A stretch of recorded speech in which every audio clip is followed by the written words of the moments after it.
কৰা সাংস্কৃতিক পৰিকল্পনা বিভাগৰ উদ্যোগত বৰপেটা বিধানসভা সমষ্টিৰ বৰভাগ মহাবিদ্যালয়ৰ নাট্যপ্ৰয়াস বৰভাগ আৰু সোণপুৰীয়া যুৱক জ্যোতি সংঘৰ লগতে বৰভাগ মহাবিদ্যালয়ৰ সহযোগিতাত আজিৰে পৰা 15 দিনীয়া কাৰ্যসূচীৰে গ্ৰীষ্মকালীন নাট্য কৰ্মশালা আয়োজন কৰা হৈছে আৰু আজি আমি এই নাট্য কৰ্মশালা আনুষ্ঠানিকভাৱে শুভাৰম্ভ কৰিবলৈ লৈছোঁ। ইতিমধ্যে আমাৰ বিশিষ্ট ব্যক্তিসকল আহি পাইছে আৰু কেইজনমান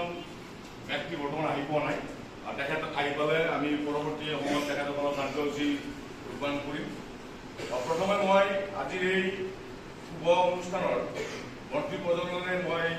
আৰম্ভ কৰিবলৈ ওলাইছোঁ আৰু এই মন্ত্ৰী প্ৰজনৰ হিচাপে আমি আমন্ত্ৰণ কৰিছিলোঁ আমাৰ বৰভাগ মহাবিদ্যালয়ৰ অধ্যক্ষ ডক্টৰ বীৰজী কুমাৰ চৌধুৰীৰে, কিন্তু তেখেত বৰ্তমানলৈকে আমাৰ ইয়াত উপস্থিত হোৱা নাই আৰু তাৰ পৰিৱৰ্তে আমাৰ বৰভাগ মহাবিদ্যালয়ৰ উপাধ্যক্ষ মাননীয় সুশান্ত নাৰায়ণ চৌধুৰীদেৱক আমি আমন্ত্ৰণ জনাইছোঁ এই মন্ত্ৰী প্ৰজন কাৰ্যসূচীৰে আজিৰ এই শুভ অনুষ্ঠানটো শুভাৰম্ভ কৰিবলৈ। মই প্ৰথমে আজিৰ এই যিটো মন্ত্ৰী প্ৰজনক